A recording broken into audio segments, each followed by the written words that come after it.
అందరికీ నమస్కారం. అసలు ఈ కార్యక్రమంలో మమ్మల్ని ఇద్దరిని నాగార్జున గారు ఆహ్వానించడమే పెద్ద గౌరవం మాకు. చాలా చాలా ధన్యవాదాలు నాగార్జున గారు.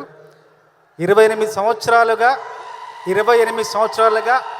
నన్ను నా ప్రతిభను ప్రోత్సహిస్తూ తనతో పాటు నా ప్రతిభను అంతర్జాతీయ స్థాయికి తీసుకెళ్లిన కీరవాణి గారికి మనస్ఫూర్తిగా పాదాభివందనాలు.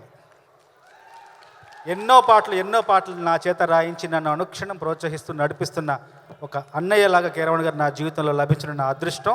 ఈ సినిమాలో 4 మంచి పాటలు రాశాను కీరవాణి గారి స్వర సహకారంతో. చాలా ఆనందంగా ఉంది. మంచి పాటలు రాశాను ఈ సినిమాలో. నేను 10-15 ఏళ్ళుగా రాస్తున్న మంచి పాటలన్నిట్లోకెల్లా ఉత్తమోత్తమైన కవితా పంక్తులు ఈ సినిమాలో రాశాను. అది ఎత్తుకెళ్ళిపోవాలనిపిస్తుంది. ఆ పాటలోని కొన్ని వాక్యాలు నాకు బాగా నచ్చినవి. అందులో కొన్ని వాక్యాలు ఉన్నాయి 2. ఎంత ఎంత ఎంత ముద్దుగున్నావంటే ఒక్క మాటలోన చెప్పాలంటే చందమామకే పిల్లలు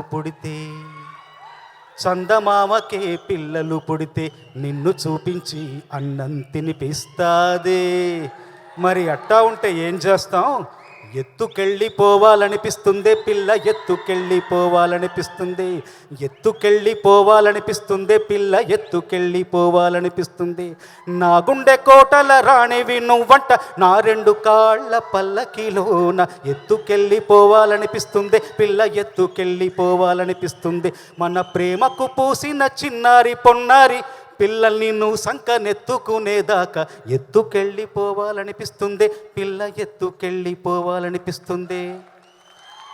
ఈ సినిమాలో పనిచేసిన సాంకేతిక నిపుణులు, నటీనటులు అందరూ కూడా ఈ సినిమా ద్వారా మరింత ఎత్తుకెళ్ళిపోవాలనిపిస్తుందని భావిస్తున్నాను.